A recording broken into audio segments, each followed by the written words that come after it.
नमस्कार मित्रों। पिछली कक्षा में हम पढ़ रहे थे जो आपकी सोइल थी उसका कंपोजिशन पढ़ रहे थे, मृदा संगठन हम पढ़ रहे थे। ठीक है, तो वो लगभग कंप्लीट हो गए हैं। इसके अलावा और क्या क्वेश्चन बन सकता है? आपसे क्वेश्चन पूछ सकता है कि जो आपका मृदा संगठन है उसको पाई चार्ट के आधार पर बताइए कि पाई चार्ट के आधार पर प्रदर्शित करो कि कितने परसेंट इसमें आपका खनिज मटेरियल होता है, कितना आपका ऑर्गेनिक मटेरियल होता है, कितना वाटर होता है और कितना आपकी इसमें एयर होती है। पिछली वाले आपको वीडियो में वो तो समझ में आ गया कि आपको क्या बात याद रखनी थी, 10% और 5%। 10% कब होगा और 5% कब होगा? ठीक है, 10% तो कब था? जब हम ठोस की बात करते थे। ठीक है, और 5% कब था आपका? 5% आपकी टोटल जो आपकी मृदा थी उसकी हम बात करते हैं। तो बिंदु वही चल रहा है हमारा इसमें, मृदा का संगठन। क्या चल रहा है? मृदा का संगठन चल रहा है।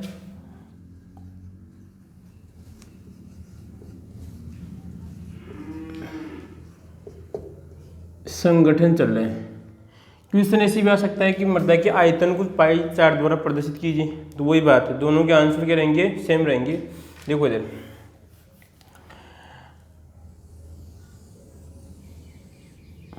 और कोई दिक्कत इसमें? ठीक है, अब देखो यहाँ पर है कि हमको ये तो पता है कि जो आपका 100% था, ठीक है, उसको यहाँ पर 45, ठीक है, और कितना था आपका उसके बाद में 5, ठीक है, उसके बाद में 25% और आपका 25%। तो 25-25 क्या था? ये आपकी वायु थी, ये आपका जल था, और ये आपका क्या था इसमें? कार्बनिक पदार्थ था और ये खनिज पदार्थ था। तो अब क्या करना है कि इस पूरे को हमें 100 मानना है। तो आप जब मैथ में पढ़ते हैं 360 वाला तो नियम पढ़ते हैं कि 360 बराबर किसके मान लिया? आपके 100 के बराबर मानते हैं। तो उसी के आधार पर आपको व्यवस्थित करना है। तो आपको क्या करना है कि 45%, तो लगभग 45 में कितना हो सकता है लगभग बताइए इसमें? तो पहले इसको 2 पार्ट में आप डिवाइड कर लो। ये लीजिए आप, ठीक है। अब 2 पार्ट में डिवाइड किया, उसके बाद देखिए इन दोनों का योग कितना हो रहा है? 100 हो रहा है। तो एक का इसका भी डबल कर लो आप, ये कर लिया, और कोई दिक्कत इसमें? ठीक है। उसके बाद में इसके लगभग 10 पार्ट करने हैं। 10 अनुमान लगा लो आप, इस प्रकार भाई यहाँ पर आएगा तो इस प्रकार यहाँ पर कर लो, हो जाएगा इस प्रकार 10। तो 10 में से 9 पार्ट तो आपकी इस पर रहेगा, ठीक है, ये बन जाएगा 9 पार्ट, तो ये हो जाएगा, और बाकी का आपका 1 पार्ट ये है। बोलो कोई दिक्कत इसमें? उसके बाद में व्यवस्थित करना है इसमें 45% है जो हाईएस्ट है इसमें। देखो परसेंटेज आपका रेस सबसे ज़्यादा इसका होगा, ठीक है, तो 45% ये आएगा इसमें। उसके बाद में 5% ये आएगा, और 25 आपका ये आएगा। तो 45% क्या था हमारा? 45% था आपका खनिज पदार्थ, खनिज पदार्थ, ठीक है। 5% क्या था आपका? कार्बनिक पदार्थ, ठीक है, और लगभग यहाँ पर 25% क्या था आपका? 25% की आपका जल था, और 25% आपकी वायु था। तो इसको क्या करना है, इस आपके जो पाई चार्ट है इस पाई चार्ट में व्यवस्थित करना है। तो यहाँ पर कितना आएगा आप दो? 5%, ये आएगा आपका 5%। क्या है 5% बताओ इसमें? कार्बनिक पदार्थ है, ये आएंगे आपके कार्बनिक पदार्थ। बोलो कोई दिक्कत? उसके बाद में ये कितना आपका 45% है, तो ये कितना क्या रहेगा इसमें आपका? ये कार्बनिक था, तो रहेगा आपका खनिज पदार्थ। बताओ ये दोनों किसके थे? कार्बनिक पदार्थ किसके हैं? ये आपकी जो सॉलिड मटेरियल था, ये जो आपकी ठोस पदार्थ थे उसके भाग हैं। कार्बनिक पदार्थ और खनिज पदार्थ उसके भाग हैं। उसके बाद में 25 क्या रहेगी आपकी? 25% आपका वायु, और 25% आपका क्या रहेगा इसमें? जल। बोलो कोई दिक्कत इसमें? नीचे अगर जैसे मान लीजिए कोई भी आपके डायग्राम आता है तो नीचे आप उसका नाम लिखा करो। आप जो भी डायग्राम है तो यहाँ पे लिखेंगे मृदा का आयतनात्मक संगठन, या आयतनात्मक लिख सकते हैं इसमें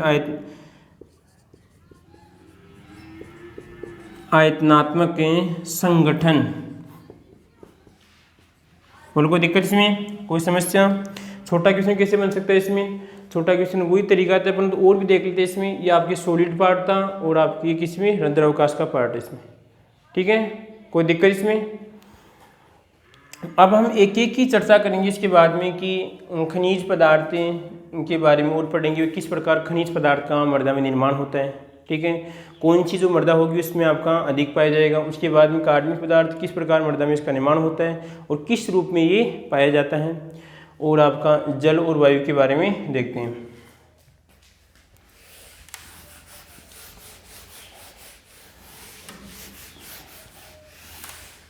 तो एक बात तो फिक्स है कि जो आपकी मृदा है उस मृदा में कौन सी पदार्थ की मात्रा अधिक पाई जाती है? बताओ रे, कौन सी की अधिक पाई जाती है?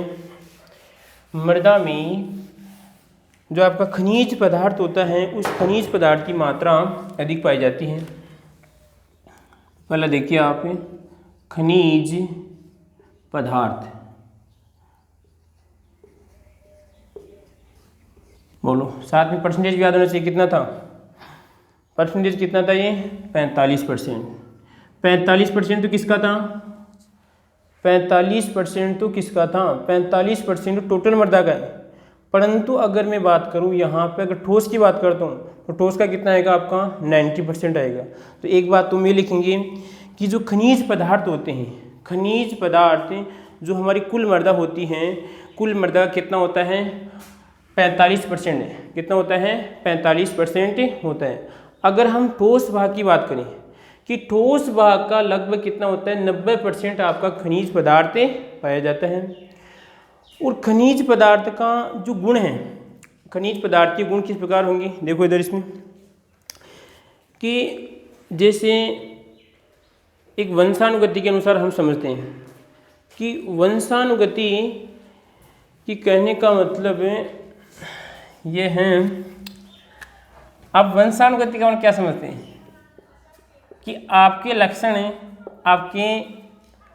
आपके जो पुत्र, आपकी संतति है उसमें क्या करते हैं? गमन करते हैं, ठीक है, या आपके दादा जो आपके परदादा होते हैं, ठीक है, जो आपकी माता पिता होते हैं, उनके लक्षण आप में आते हैं, ठीक है। तो कहने का मतलब ये है कि उनका निर्माण, आपका निर्माण आपके दादा दादी बात करते हैं, आपके माता पिता से हुआ है। तो यहाँ पर हम कह रहे हैं कि खनिज पदार्थों के गुण किन पर निर्भर करेंगे? खनिज पदार्थों के गुण करेंगे उसके पैतृक पदार्थ पे। पैतृक पदार्थ क्या करते हैं? निर्भर करते हैं साहब। आई बात समझ कि पैतृक पदार्थ में जो गुण होंगे वो किस में पाए जाएंगे? आपके खनिज पदार्थ में पाए जाएंगे। आई बात समझ? जिससे मान लीजिए ये आपकी कोई चट्टान है, ठीक है, इस चट्टान में मान लीजिए कि अगर हम देखें कि यहाँ पर एल्यूमिनियम की मात्रा अधिक है, ठीक है, और जब इस चट्टान का क्या होगा? अपघटन होगा या अपक्षय होगा, तो यहाँ पे इस प्रकार आपकी क्या बन गई? इसमें छोटी चट्टान बन गई, यानी कहने का मतलब लास्ट में क्या बन गई? हमारी यहाँ पे मृदा बन गई। यही बात समझें? जब मृदा बनी तो इस मृदा में भी कौन सी पदार्थ की मात्रा अधिक होगी? एल्यूमिनियम पदार्थों की मात्रा अधिक होगी, ठीक है। तो हम कह सकते हैं कि जो अगर पैतृक पदार्थों में जिस खनिजों की मात्रा अधिक होगी तो उसी प्रकार जो आपकी मृदा में क्या होगी? उस खनिज की मात्रा अधिक पाई जाती है, ठीक है। दूसरी बात दिख रहा कि ठोस पदार्थ का खनिज 90% होता है। कितना होता है? 90% होता है। यदि मान लीजिए ठोस पदार्थ की मात्रा कितनी है? 40 किलोग्राम है, 40 किलोग्राम है। तो बताइए खनिज पदार्थ कितना होगा? तो आपको क्या करना है? इस 40 का 45% निकालना है। तो यहाँ पर आपको क्या करना है? 40 और आपका ये 45 पे और नीचे क्या आएगा आपका 100। तो कितना आएगा इसको हल कर लो आप। तो यहाँ पर आएगा, इसको काट लिया तो यहाँ पर आपकी 0 कट जाएगी। उसके बाद 2 से काटा तो यहाँ पर 2 आएगा और यहाँ पर कितना आ गया? 5 और यहाँ पे 9 आ जाएगा। कितना आएगा आपका? 18 आएगा। कितना आएगा इसमें? कितना? 9 18 जाएगा इसमें। अगर 5 से काटेंगे इसको और यहाँ पे 4 हैं, अगर इसका 45% कितना आएगा? इसका 18 आएगा। बोलो कोई दिक्कत इसमें? कोई समस्या? ये तो 45, परंतु हम देश के नौजवान बात करें इसके 90% की बात करूँ मैं, ये नियम तो कब लगेगा इसमें, वो तो पूरी वाली मृदा में लगेगा। यहाँ पे मैंने बोला कि इसका 45% निकालना है कि हमें कितना निकालना है इसमें, 90% निकालना, 45 निकालना है। तो यहाँ पे क्या करना पड़ेगा कि अगर इसका 90% निकालते हैं, देखो इसमें कितना हो जाएगा, अगर 40 मानते हैं, 40 का 90% कितना होगा, कट जाएगा, तो कितना आएगा आपका 9 पंजे 45 आएगा, कितना आएगा आपका 45 होगा, 36 होगा, यहाँ पर कितना आएगा आपका 36। बोलो कोई दिक्कत इसमें। इस प्रकार क्वेश्चन बन सकते हैं, छोटे क्वेश्चन बन सकते हैं। उसके बाद में क्या लिखेंगे कि जो आपकी मृदा होती हैं उस मृदा में जैसे आपके कंकड़ पत्थर हैं, जैसे बात करें तो देखो इसमें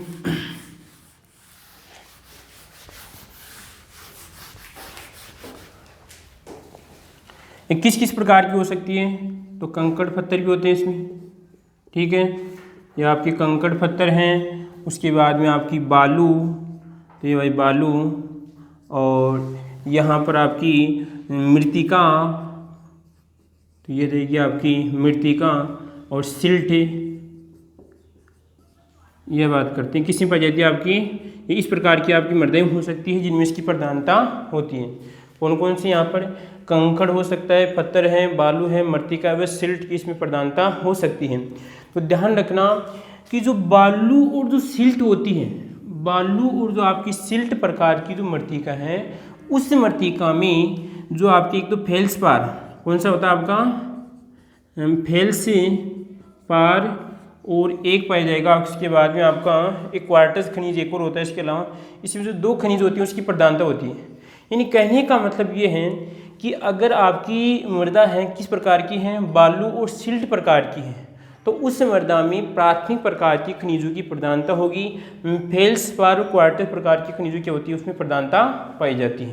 बोलो कोई दिक्कत इसमें, कोई समस्या। जबकि जो आपकी द्वितीयक प्रकार की जो खनिज हैं, द्वितीयक प्रकार की खनिजों की प्रधानता आपकी मृत्तिका प्रकार की मृत्तिका हो जाएगी इसकी, या आपकी पत्थर हैं, इसमें क्या हो जाएगी, प्रधानता पाई जाती है। बोलो कोई दिक्कत इसमें, ठीक है। उसके बाद देखिए कि इस मृत्तिका की बात करें कि जो आपका खनिज पदार्थ है, इस खनिज पदार्थ की भी 90%, इस खनिज पदार्थ के भी 90% क्या होते हैं, इस खनिज पदार्थ में 90% पाया जाता है आपका मृत्तिका, ठीक है भाई। ऐसे सीधी सी बात है कि इन खनिज पदार्थों में 90% में कौन सी खनिज हो सकते हैं, समझिए। कहने का मतलब है कि अधिक कौन सी खनिजों की यहाँ पे प्रधानता होगी। तो यहाँ पे देखिए मृत्तिका प्रकार का खनिज, उसके बाद में आपका एल्यूमिनियम, और आपका एल्यूमिनियम है, और आपका Fe है, और आपका एक ऑक्सीजन, इनकी बात करते हैं। समझिए कुछ इसमें कि अगर ये कोई खनिज पदार्थ है, ये मान लीजिए 45 किलोग्राम आपका कोई खनिज पदार्थ है, तो उसमें ज़्यादा पाए जाने की संभावना कौन सी खनिज की होगी, इसमें आपकी मृत्तिका प्रकार की खनिज की, एल्यूमिनियम और आपका Fe और ऑक्सीजन पाए जाने की संभावना वहाँ पे अधिक होगी। और कोई दिक्कत इसमें, कोई समस्या, ठीक है। अब देखते हैं शॉर्ट किस प्रकार, वापस एक ले लेते हैं इसको कि खनिज पदार्थ ठोस पदार्थ का 90% होता है। कितना होता है, 90% होता है। जबकि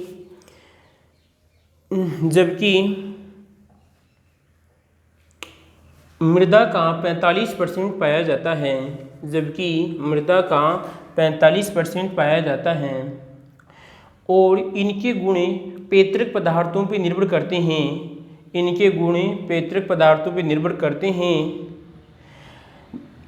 और प्राथमिक प्रकार की खनिजों की प्रधानता सिल्ट व आपकी बालू मृत्तिका में, बालू में अधिक पाई जाती है, बालू मृदा में अधिक पाई जाती है। जबकि द्वितीयक प्रकार की खनिजों की प्रधानता आपकी मृत्तिका में अधिक पाई जाती है।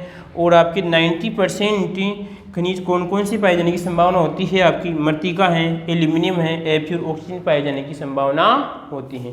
बोलो कोई दिक्कत इसमें, ये खनिज के बारे में हमें लिखना है। आगे देखो उसके बाद में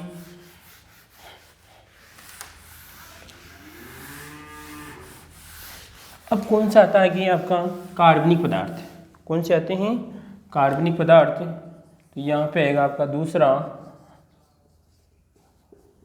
कार्बनिक पदार्थ।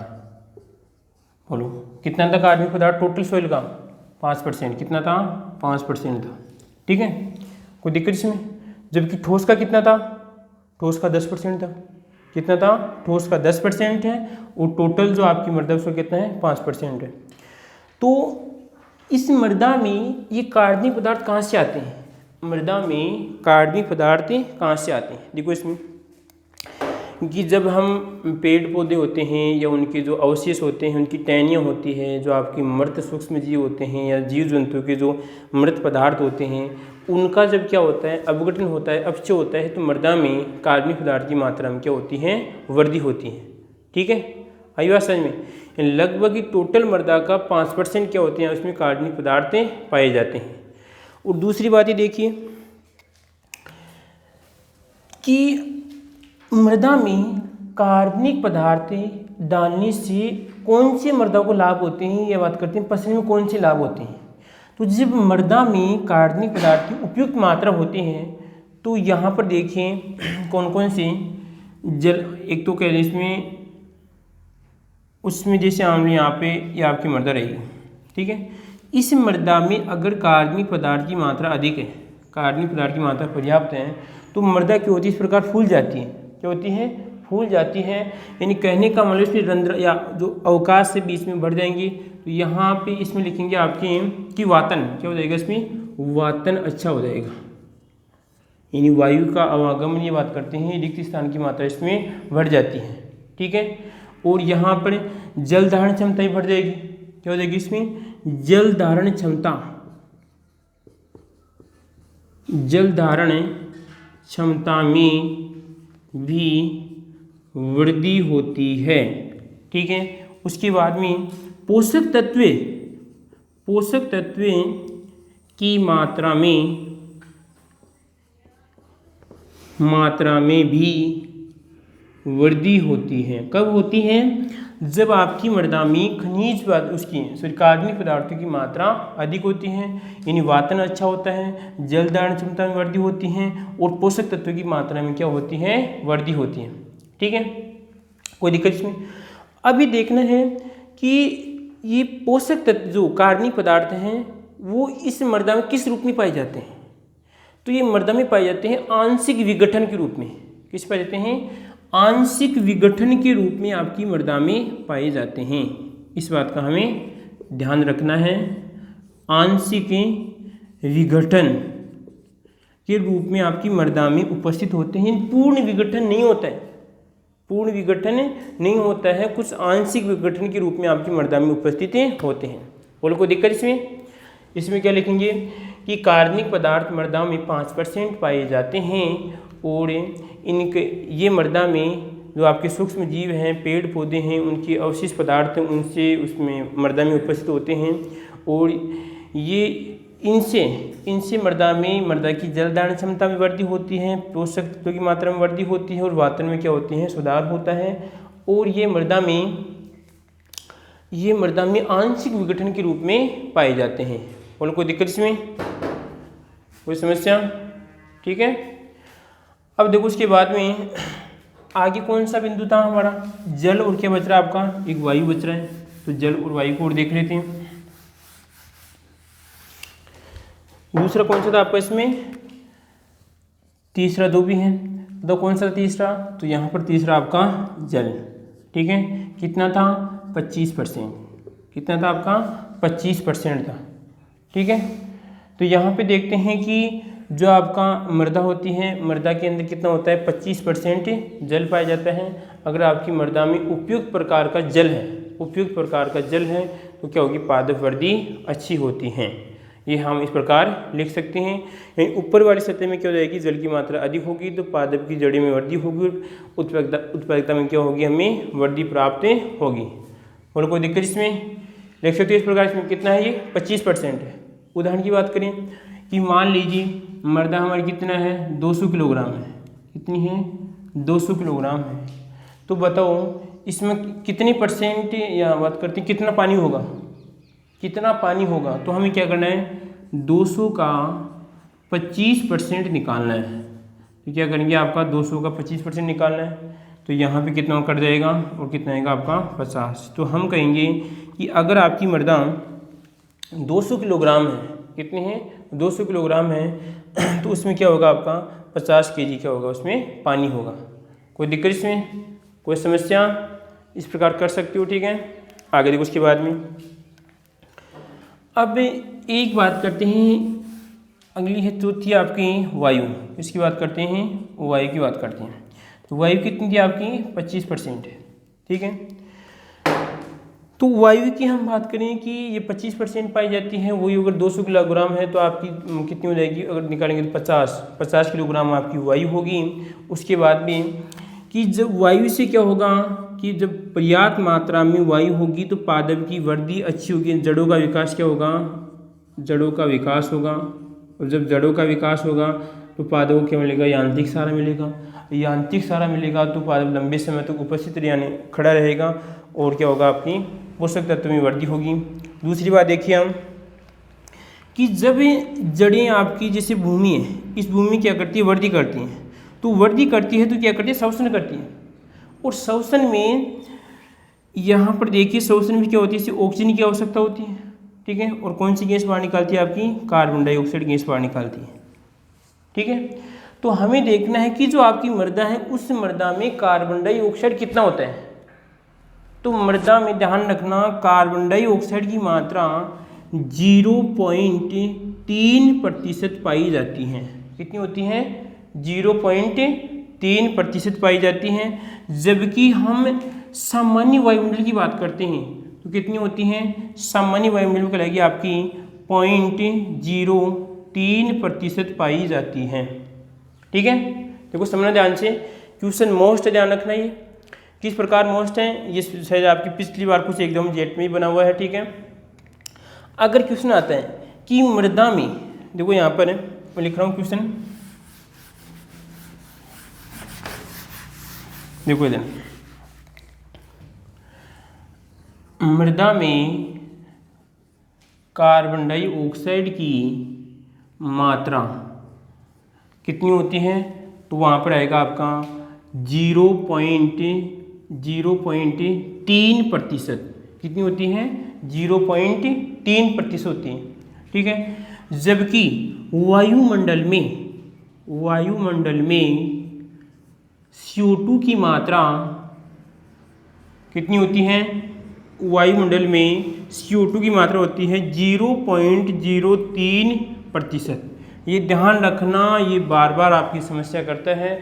कुछ विद्यार्थी क्या करते हैं, क्योंकि पिछले जो 9th क्लास होती है, 10th होती है, उनमें क्या करते हैं 0.03% पढ़ते, कुछ रटा हुआ है कि CO2 की मात्रा कितनी होती है, परंतु ये नहीं देखते कि क्वेश्चन क्या पूछ रहा है। अगर वायुमंडल पूछता है तो कितना आएगा आपका, 0.03% आएगा, ठीक है। और अगर मृदा की बात करता है कि मृदा में कितना, तो वहाँ पर आएगा आपका 0.03% आएगा। बोलो कोई दिक्कत इसमें? दूसरी बात देखिए यहाँ पर कि अगर मृदा में नीचे की तरफ जाते हैं, इस प्रकार नीचे की तरफ जाते हैं, ठीक है, तो कार्बन डाइऑक्साइड की मात्रा में क्या होती है, वृद्धि होती है, परंतु ऑक्सीजन की मात्रा में क्या होती है, यहाँ पे इसकी मात्रा में क्या हो जाएगी, वृद्धि होती है, ठीक है। और जबकि O2 की मात्रा में क्या होती है, कमी होती है। इस बात का हमें ध्यान रखना है कि जब हम नीचे की तरफ जाते हैं, जब हम क्या करते हैं, मृदा में नीचे की तरफ जाते हैं, तो CO2 की मात्रा में क्या होती है, CO2 की मात्रा में वृद्धि होती है और O2 की मात्रा में क्या होती है, कमी होती है। बोलो कोई दिक्कत इसमें, कोई समस्या? ये हमारा मृदा का संगठन था और लगभग हमारे कितने बिंदु, खनिज पदार्थ थे, कार्बनिक पदार्थ थे और आपके जल थे और वायु थे। तो मोस्ट तो कौन सा आपका, ये जेट वाले आपके क्वेश्चन इस प्रकार बन सकते हैं। और जो मैंने आपको पहले चार्ट बताया था, उस चार्ट भी आपकी अति महत्वपूर्ण है, ठीक है। अब जो भी हैं आगे वाली जो नेक्स्ट क्लास होगी उसमें हम पढ़ेंगे, ठीक है।